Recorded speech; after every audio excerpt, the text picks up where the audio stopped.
Already நம்ம பார்த்த வீடியோவில் என்ன ஃபால்ட் அப்படிங்கிறத நம்ம தெரிஞ்சுக்கிட்டோம்.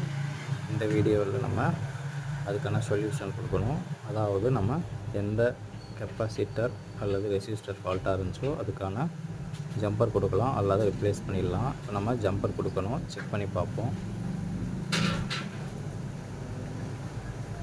ஃபஸ்ட் ஆப்ஷன் நம்ம ஜம்பர் பண்ணி செக் பண்ணி அதுக்கப்புறம் கூட நம்ம சேஞ்ச் பண்ணிக்கலாம். அதாவது new resistor, new capacitor change பண்ணிக்கலாம்.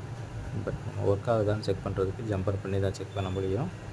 நான் பேட்டரிக்கான ஐடிக்கு ஒரு லைனும், அதுக்கடுத்தது பேட்ரி இன்புட்டுக்கான ஒரு லைனும் கொடுக்குறோம்.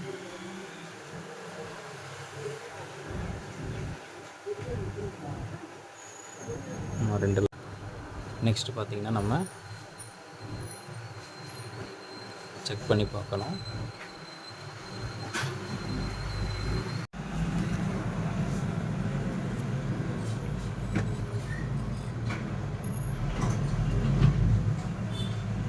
இப்போ நம்ம நார்மல் பூட்டப் ஆகுதா அப்படிங்கிறத செக் பண்ணிடலாம். கம்ப்ளைண்ட் அரெஸ்ட் ஆகிடுச்சுன்னா உங்களுக்கு நோக்கியா லோகோலேருந்து உடனே ரிலீஸ் ஆகிடும். அதாவது நார்மல் பூட்டப் ஆகிடும். ஓகே, நமக்கு மொபைல் ரெடி ஆகிடுச்சு. நமக்கு எந்த பேட்டரி போட்டாலும் உங்களுக்கு உள்ளே போகணும்.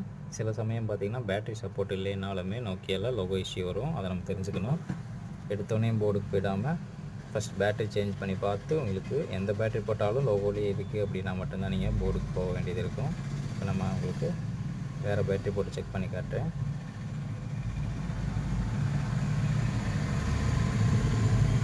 இந்த மொபைலில் போர்டு ஃபால்ட். பட் பார்த்திங்கன்னா மினி மொபைல்ஸில் பேட்டரி நாட் சப்போர்ட்டாக இருக்கலாம். பேட்டரி சேஞ்ச் பண்ணி பார்த்துட்டு நீங்கள் போர்டு ஒர்க் பண்ணுறது நல்லது. தேங்க்யூ ஃபார் வாட்சிங்.